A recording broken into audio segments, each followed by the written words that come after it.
My name is Staffan Ericson. I work at Södertörn University in Media and Communication, and I am now about to introduce the next speaker, which is Professor Douglas Kellner. We've heard a number of times already during this conference how the trajectory of the Frankfurt School has been sort of brushing up against American experience. And now we will hear more about this, I think, and from one of the most prominent exponents of the American offspring of critical theory. Professor Kellner is currently working at the University of California, Los Angeles, as a professor in philosophy and education, I think it's a term. And he has been publishing extensively since the 70s at least about the tradition of critical theory, but also about cultural studies, also about postmodernism, also about French theory on Guy Debord, things like that. And also, of course, analyzing different forms of media phenomena, media spectacles, political election, wars.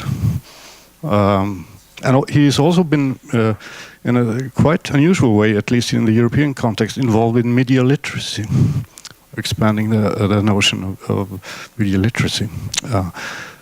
And recently he has been publishing or editing the publication of Herbert Marcuse's collected papers, six volumes. So lots of experience here, and he will talk today about Trump and about the Frankfurt School and the Authoritarian Personality. So welcome. Thank you.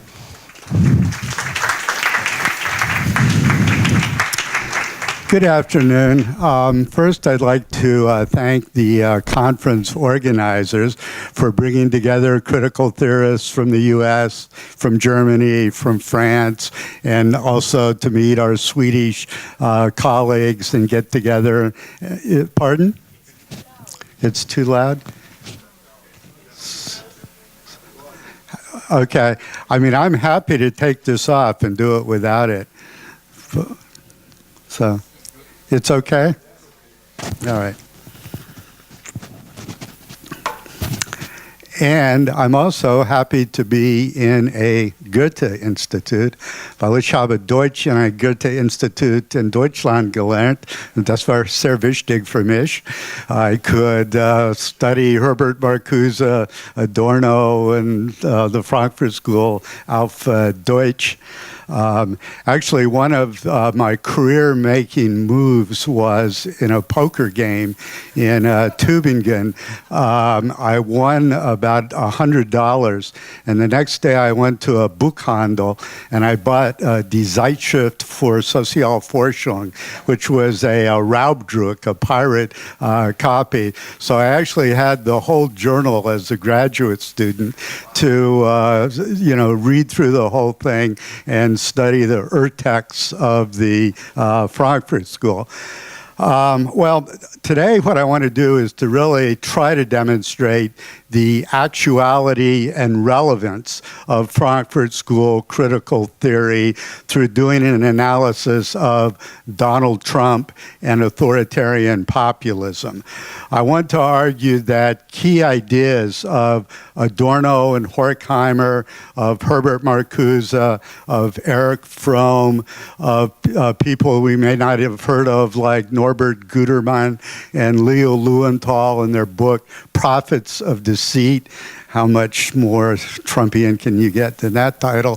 To say nothing of the Authoritarian Personality, that was the collective work of the Frankfurt School in 1950, that all of these are highly relevant to explain the phenomenon of Donald Trump emerging as a celebrity and then winning the presidency and creating an authoritarian populist movement.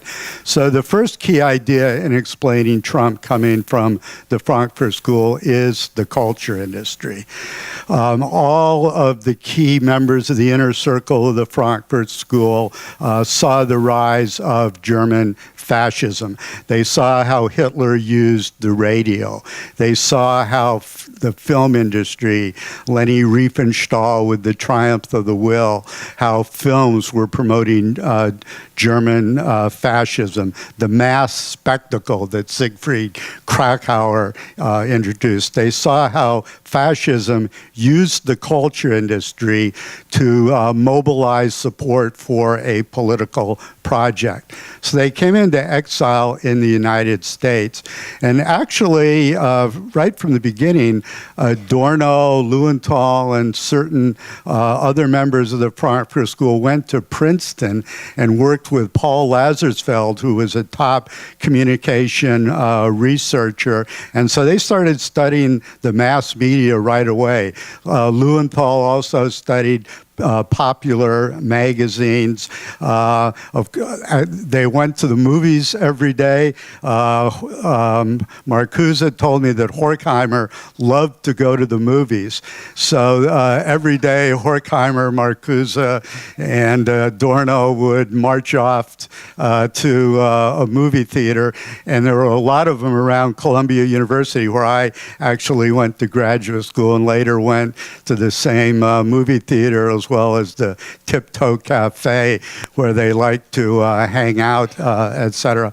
Anyway, they quickly came to the conclusion that American mass culture was every bit as political and ideological as the mass culture in Germany under the fascists or communism in the Soviet Union, where Lenin said of all the arts, film is the most important for us. So Eisenstein, Pudovkin, Dovchenko, Dziga Vertov, they all created great Soviet movies and used to promote Bolshevik ideology. So the first insight the Frankfurt School had was that advanced capitalism is using the culture industry to promote consumption, the American way of life, democracy, etc. And in fact, World War II started almost as soon as the Frankfurt School came to the U.S. And Marcuse, Franz Neumann, I think Lilienthal, and some others actually went and worked for the Office of War Information in Washington, D.C. So they were also involved in the war effort and saw again the importance of mass communication.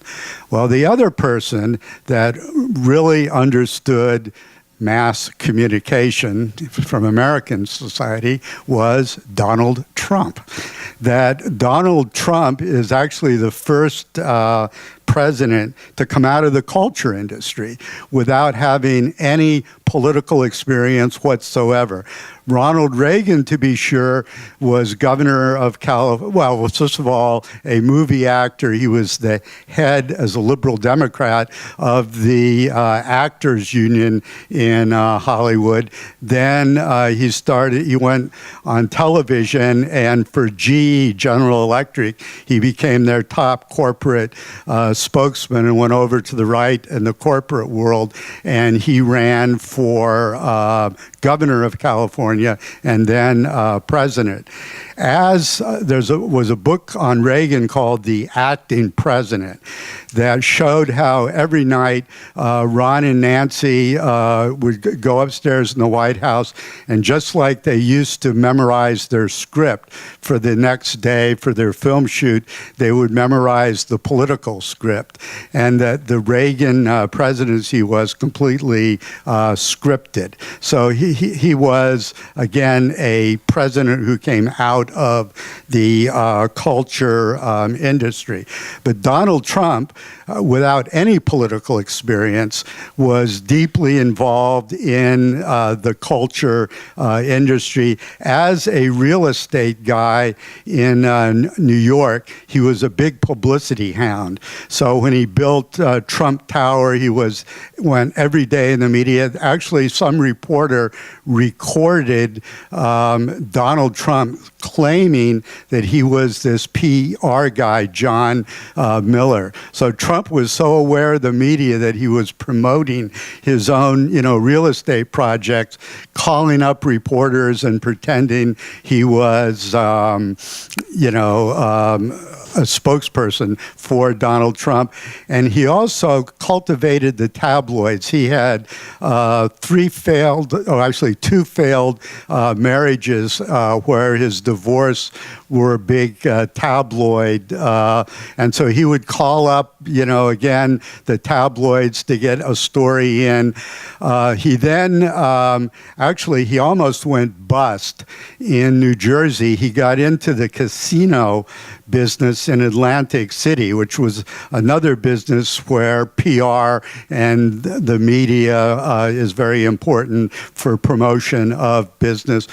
But he built the Taj Mahal, which he said was the biggest casino in the world, and bought 3 others and went bankrupt.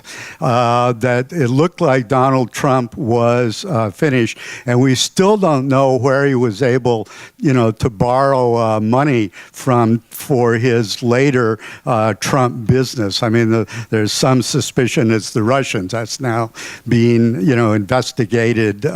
One guy, none of the banks would loan Trump money because he was such a bad business risk, because he failed so miserably in New Jersey in his real estate. One banker that loaned him money is Wilbur Mills, who is his commerce secretary, that Trump rewarded, with a cabinet post, because, this was the one banker that would fund him. Now,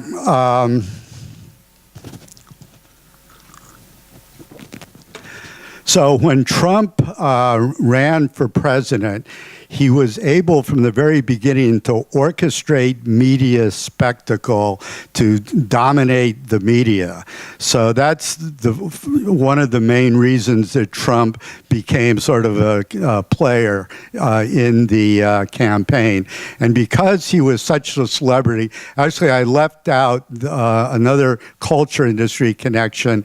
He had a TV show, The Apprentice, Trump, that was a popular reality TV show where young people would come in on a competition to try to see who would be Donald Trump's apprentice. And he actually became wildly popular with certain sectors of the population through that TV show. So when he announced for presidency at Trump Tower in, I think it was May of 2015, he came down the escalators, and the TV cameras were all on it. Actually, this was a fake media event. Trump's announcing for president. He paid spectators $100 to stand there in Trump Tower and applaud him as he came down the escalator. So he made a very inflammatory speech about immigration, claiming that Mexicans are pouring over the border, they're taking over the jobs, they're not good people, they're rapists, they're criminals, etc. And so this inflammatory talk on immigration completely dominated the news cycle for the first, couple of weeks of the election. And basically, this is what Trump did for the whole campaign. He staged these media events, and it completely dominated the news. So our 3 cable news networks, every day, the big story would be waiting for Trump. Today, Trump is going to have a rally in Mobile, Alabama in July of 2015. And I actually watched this event, and it really sort of scared me. And it was at this point I thought that, Trump could win the presidency. The media showed Trump Trump flying in his Trump jet, circling around the stadium in Mobile, Alabama, a big football stadium with 40, 50,000 people. Trump landed, everyone applauded. He got out of the plane and marched into the stadium and gave a speech. And I said, you know, I've seen this movie before, and it was Leni Riefenstapfel's Triumph of the Will, which, if you remember, Hitler's flying through the clouds in an airplane with Wagner playing on the soundtrack, comes into Nuremberg, gets out of the plane, goes in a car, and German mothers are holding their babies up. He goes to the Nuremberg station and, you know, does this rally. So I said, you know, I don't know that Trump's organizers had seen that movie or were following that script, but I saw that there was an authoritarian populist movement. Now, the temptation at this point was to use the word fascism, that this is an American fascist movement. I chose the term authoritarian populist because I went back to watch the Triumph of the Will again, and Hitler and the fascists had a really well-articulated party and ideology. Trump didn't have really a political party behind him. He had operatives, many of whom are shady characters and are now, or many of them, were shady characters who are now in big trouble with this special prosecutor, Robert Mueller. But he didn't really have Goering, a Himmler, and all of this articulated political apparatus that the fascists had, nor does he have an ideology. Trump doesn't have a political, idea in his head. And he's proved this the first year, where he's really basically done nothing. The Republicans for 8 years were going to replace Obamacare. They didn't have one good idea how to do it. Now they're trying to put through a tax program. And Trump understands nothing of health care, taxes, et cetera. Actually, it's ironic that Trump has basically run against the media. His slogan is, "The media are the enemy of the people," which, by the way, Comrade Stalin came up with that phrase. And then, of course, the other Trumpian trope for the news media is fake news. Well, there's nothing, there's never been more fake news than, when Donald Trump, holds campaign events. So from the beginning, he was using the authoritarian techniques of the big lie. So here we come to the second constellation of ideas from the Frankfurt School, the authoritarian personality. I mean, Trump really represents the authoritarian personality, and his movement is very much of an authoritarian movement. Actually, at the time that I was studying Trump, I was invited to the International Eric Fromm conference. So I went back and I read Eric Fromm's Escape from Freedom, and I saw that Fromm really had a lot of strong ideas that explains Trump and his movement. Let me get to... Okay. I mentioned the sort of idolatry of Trump's movement, of how they see him as a sort of leader and as a savior. Trump in the Republican convention went into this American carnage rap about how America was in this dire strait, and only I'm the only one that can, solve these problems. I'm the only one that can make deals and the only one that can save you, etc. So I read Fromm's concept of the magic helper, of idolatry, and thought that, this is exactly what's going on with Trump.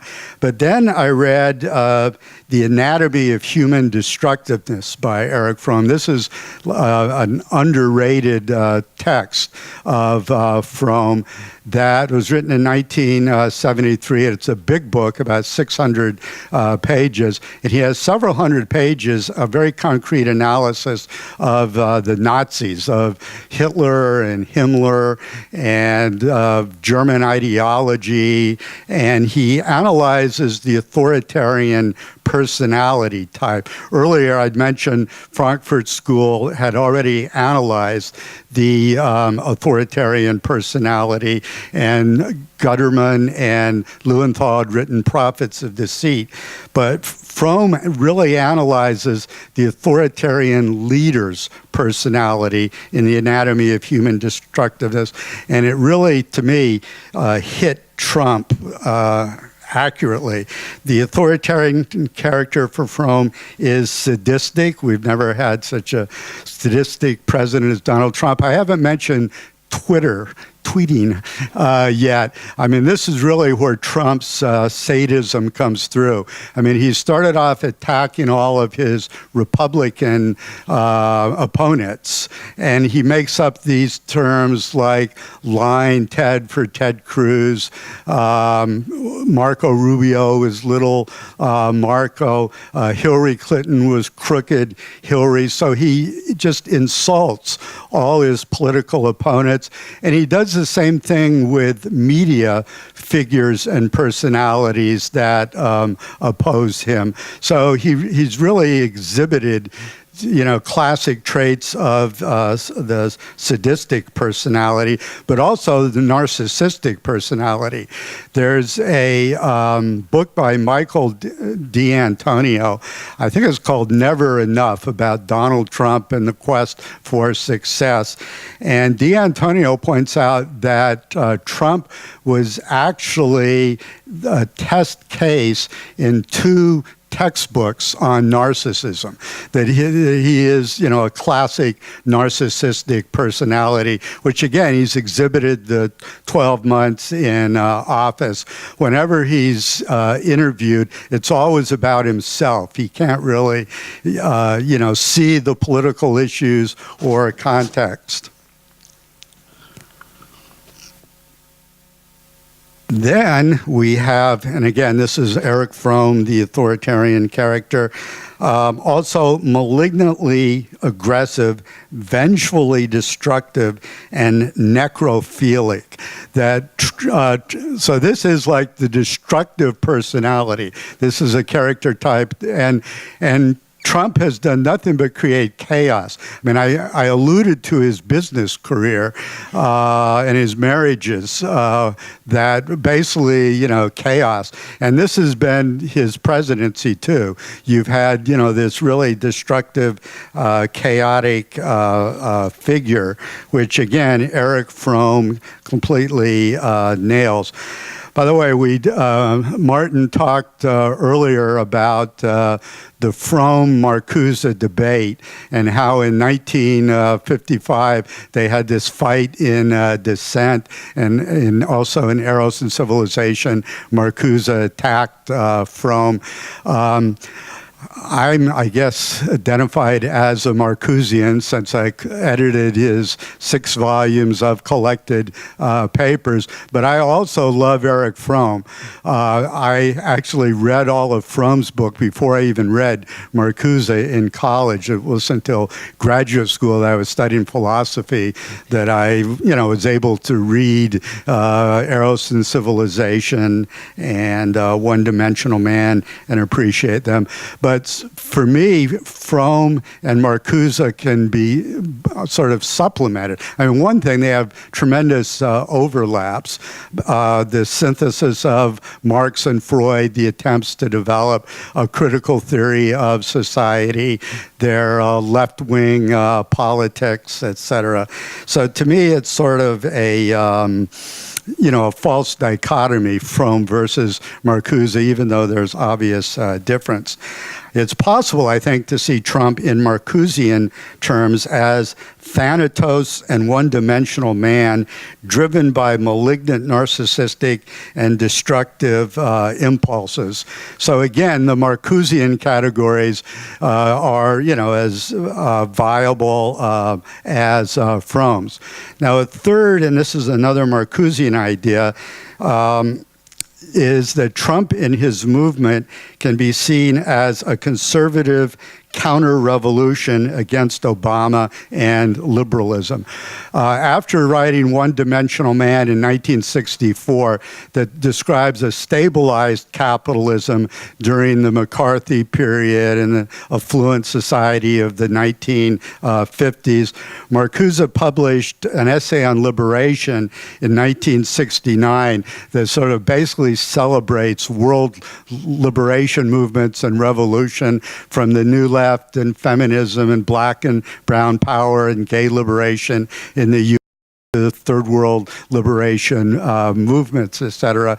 But then he wrote Counter-Revolution and Revolt in 1972 that reflected Nixon winning the election in 1968 and 1972, but the continued revolt. So this works perfectly for Trump. Trump is a counter-revolution against Obama and liberalism. Trump hasn't passed, I don't think, a single bill, but he's written hundreds of executive orders attempting to undo, all of the liberal policies that the Obama administration carried through, taking the U.S. out of the Paris Accord and climate change, approving projects like a Canada pipeline across the U.S. to a Texas refinery, which, by the way, a couple of weeks ago, which Obama blocked. So this was a big issue that this big pipeline would not be built across the U.S. So Trump, of course, approved it, and they had like this massive spill a couple of weeks ago. And then a couple of days after the spill, Nebraska approved anyway the building this pipeline against Nebraska. Now, again, the Marcusean book that I want to focus on is Counter-Revolution and Revolt. So another Marcusean idea that is relevant to Trump is the Great Refusal. And I'm talking about the resistance movement to Trump. I don't want to make you depressed and give you a one-dimensional account of Trump and Trumpism, although it is, very depressing. Actually, the books I published 2 books on Trump. One was before the election. It was called American Nightmare. Donald Trump, media spectacle and authoritarian populism. And then a month after his election, I published a book called The American Horror Show, based on the first 100 days in office and of what Trump had done, etc. But it's not that there's a total triumph of Trump. The night of the election, all over the country, like at UCLA where I was, thousands of students and local people came out to protest Trump. They immediately started this hashtag, Not Our President. They organized, immediately a counter-inauguration. So actually the counter-inauguration the day after Trump's formal inauguration in January of 2016 was, 17 it would be, was a women's march in Washington that there were estimates that up to 500,000 people, that this was bigger than Trump's, inauguration. Then one of the first things Trump did was he signed this immigration bill banning residents from about 7 different countries, which was overthrown by the courts, almost within a week. But like in Los Angeles, where I lived, all these lawyers and activists went charging to the LAX airport to provide lawyers and advice for immigrants that were caught up in this. And lawsuits began immediately, and Trump was blocked. So there's really a sort of struggle going on. It's not, again, a one-dimensional, Trumpianism, but the great refusal has been manifested. Now, the final idea I'm going to, in fact, I didn't see how much time. When am I supposed to stop for discussion? Am I coming to the end of the talk? A couple more minutes? Okay. So I'll take a couple more minutes. Actually, on the new idea I've had for a critique of Trump is that he exemplifies toxic masculinity, that Trump is really an out-of-control male, eros and thanatos, etc. One of the big shocks of the campaign was this Access Hollywood tape, where Trump is bragging. This is too embarrassing for me to do this. But anyway, he's basically bragging about his assault of women. And he says whenever he sees a woman, he just can't help but, well, anyway, you probably know what you know the quote, so I don't need to. And so anyway, a lot of people were so horrified, they thought that ended his presidency, et cetera. And in fact, well, it didn't. He won in part because our electoral college is dysfunctional. This happened also with Bush in the year 2000, that basically the way the electoral college is weighted, the rural areas and smaller states get more proportional representation than East Coast and West Coast, more liberal urban states. So Trump lost by 3 million votes, but again, the dysfunctional electoral college got him in. So he did survive this negative publicity, but still women were angry. So my guess is the biggest thing that's going on right now in the U.S. is this revolt against toxic masculinity. The biggest guy in Hollywood, Harvey Weinstein, went down. Actually before that, the president of Fox News, our most right-wing network, went down for sexual harassment. Bill O'Reilly, the biggest right-wing commentator, went down. And anyway, in the last 2 weeks, one of the heads of National Public Radio, many different actors and TV personalities, corporate people, etc. So there's a real revolt, of women against toxic masculinity.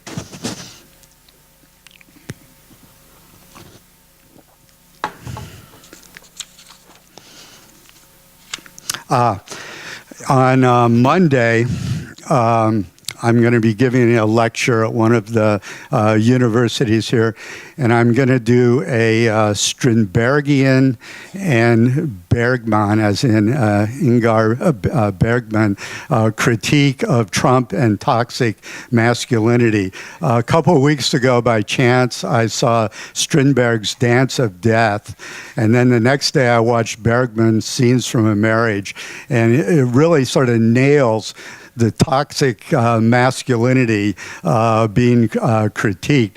So actually, media culture, this is one play case that I differ from the Frankfurt school. With Gramsci, I see media as a contested terrain. I don't see the culture industry as a one-dimensional instrument of ideology and domination, but I see media more as a contested terrain. And actually, this is going to be a great conclusion to my whole talk. Basically, U.S. politics has been a contested terrain since the 1960s. We've had fierce debates between Democrats and Republicans, liberals and conservatives over women's rights, gay rights, abortion, the environment, corporations, war, peace, etc. It's been just a series of battles, ongoing battles, and you actually see this reflected in television, film industry, etc. I have never seen a president as contested on the mainstream media as Donald Trump. Actually, Donald Trump's Secretary of State called him an effing moron. And so for days, this was repeated through the media. And actually, when I came here to Stockholm, I turned on the television in my room, and it was playing to Rupert Murdoch's Sky Television, which supposedly Murdoch and Trump are friends. I mean, this was what, the rumor was, that they talked all the time. Fox News in the U.S. is completely pro-Trump. But evidently in the UK, they're really pissed off at Trump for retweeting these anti-Muslim videos and insulting Theresa May and, attacking the Brits. So there was a savage attack and denunciation of Trump on even Rupert Murdoch's Sky News. And I've been really surprised that the ferocity of the critique of Trump on U.S. television.